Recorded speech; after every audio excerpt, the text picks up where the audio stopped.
ก๋วยเตี๋ยวก็ช่วยดูแลเหมือนกัน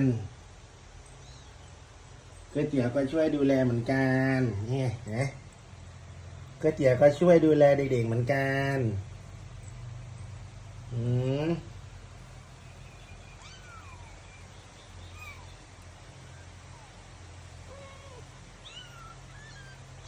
อันนี้มาหาคุณแม่หาคุณแม่อืม